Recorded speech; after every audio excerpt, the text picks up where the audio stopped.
भवानीपुर में आखिरकार किसका चलेगा सिक्का। साल 2026 का पश्चिम बंगाल विधानसभा चुनाव अब तक के बंगाल विधानसभा चुनाव में सबसे अधिक कांटे की टक्कर के रूप में देखा गया।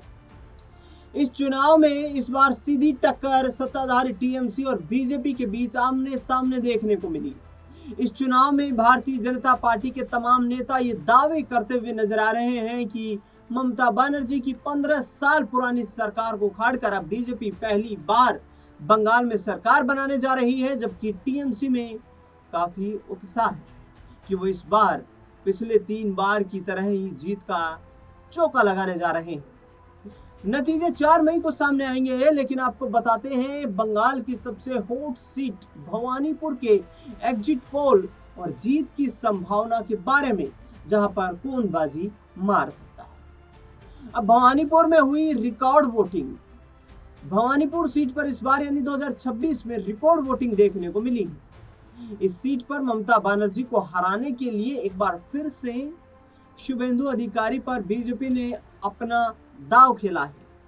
ममता बनर्जी के लिए ये चुनाव इतना आसान नहीं था, लेकिन स्थानीय भावनात्मक बंगाली दीदी का नैरेटिव खेलकर कहीं ना कहीं चुनाव को अपने पक्ष में करने का प्रयास ममता बनर्जी ने किया है। भवानीपुर में इस बार 86.74% वोटिंग हुई है, जो 2021 के 62.6% से कहीं ज्यादा है।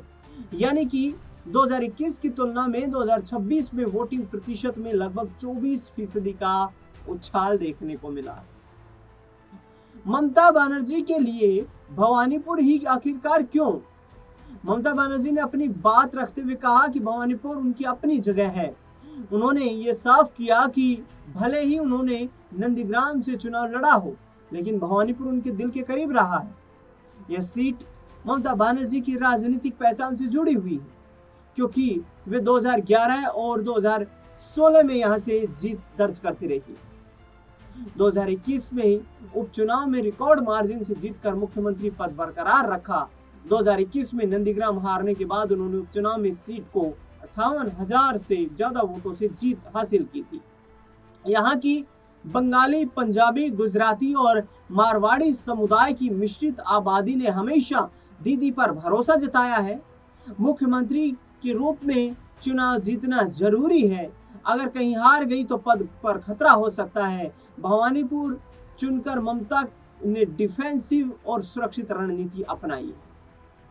भवानीपुर सीट जो है उसके गणित को हम समझते हैं। भवानीपुर ममता बनर्जी के चुनाव लड़ने के कारण इस बार विधानसभा चुनाव में पश्चिम बंगाल की सबसे चर्चित और महत्वपूर्ण सीटों में से एक बन गई है। कोलकाता दक्षिण की इस जनरल सीट पर लगभग 2.5 से 3 लाख के आसपास मतदाता है, जिसमें मध्यम वर्ग में बुद्धिजीवी, व्यापारी यानी कि मारवाड़ी, गुजराती समुदाय, बंगाली और अल्पसंख्यक मुस्लिम वोटर शामिल हैं। टीएमसी को यहां ममता की व्यक्तिगत लोकप्रियता का मजबूत समर्थन मिलता है। बीजेपी ने शुभेंदु अधिकारी को यहां उतारकर प्रतीकात्मक और रणनीतिक हमला बोला है, क्योंकि 2021 में शुभेंदु ने नंदीग्राम में ममता बनर्जी को हराया था। अगर शुभेंदु यहां जीत गए तो बंगाल की राजनीति में बड़ा उलटफेर हो सकता है। 2021 में भवानीपुर के चुनावी नतीजे क्या थे, उन पर एक नजर डालते हैं। 2021 में भवानीपुर सीट पर मुख्य मुकाबला उपचुनाव का था, जिसे मुख्यमंत्री ममता बनर्जी ने भारी अंतर से जीत लिया था। 30 सितंबर 2021 को हुए उपचुनाव में ममता बनर्जी ने बीजेपी की प्रियंका टिब्रेवाल को 58,835 वोटों से के अधिक रिकॉर्ड अंतर से हरा दिया था। 2021 में इस भवानीपुर विधानसभा सीट पर एआईटीसी ने शोभान देव चट्टोपाध्याय को चुनावी मैदान में उतारा था।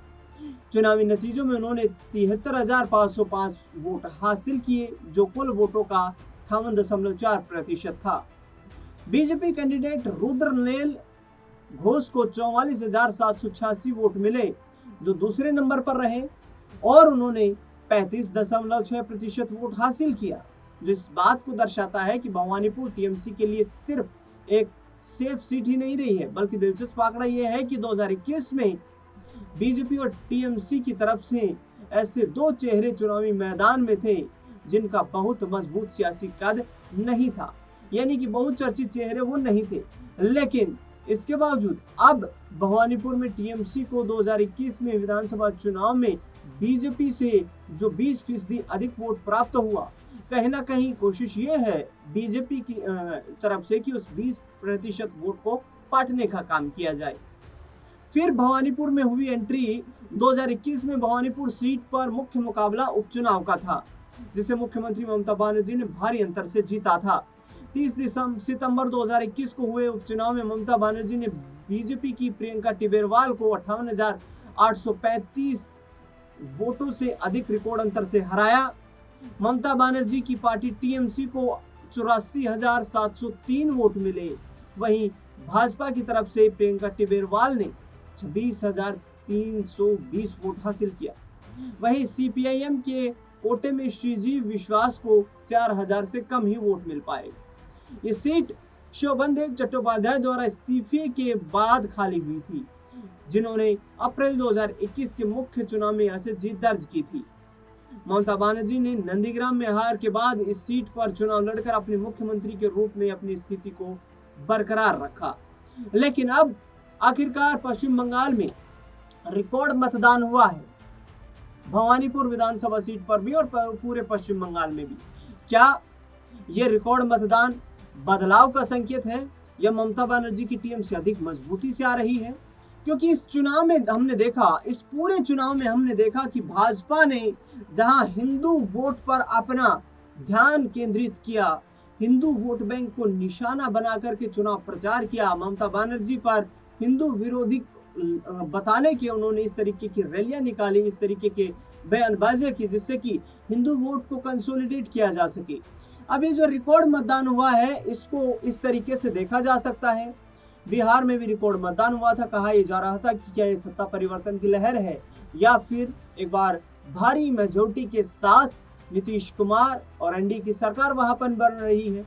हुआ वही, आरजेडी सबसे बड़ी पार्टी तो बनी वोट शेयर के हिसाब से, लेकिन सीटों के मामले में काफी पीछे रह गई और एनडीए ने 202 सीटें जीतकर बिहार में रिकॉर्ड जीत दर्ज करते हुए सरकार बना ली।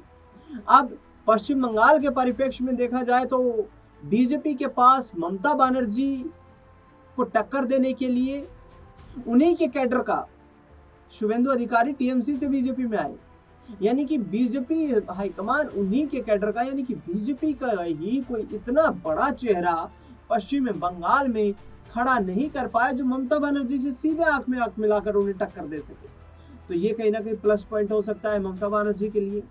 दूसरा, जो वोट शेयर बढ़ा है, इसमें ममता बनर्जी ने जिस तरीके से ये कहा कि भाई चुनाव आयोग और केंद्र सरकार की मिली भगत है, तो कहीं ना कहीं ममता बनर्जी ने इमोशनल कार्ड खेलने का प्रयास किया कि एक महिला को, एक बंगाली दीदी को किस तरीके से हटाने के प्रयास किए जा रहे हैं।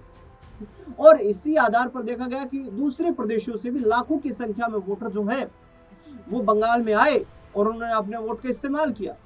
तो यदि ये रिकॉर्ड वोटिंग हुई है, ये दोनों पक्षों में जा सकती है। सत्ता विरोधी लहर होती है तब भी रिकॉर्ड वोटिंग देखने को मिलती है, और बिहार की तर्ज पर देखा जाए तो सरकार से जब बहुत ज्यादा संतुष्टि लोगों में होती है तब भी रिकॉर्ड वोटिंग होती है।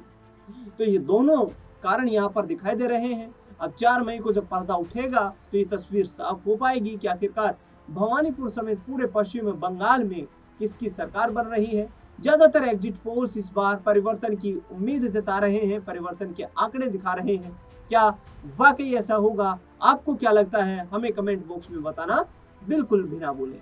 देश दुनिया से जुड़ी तमाम बड़ी खबरों के लिए लगातार बने रहे हमारे साथ। धन्यवाद।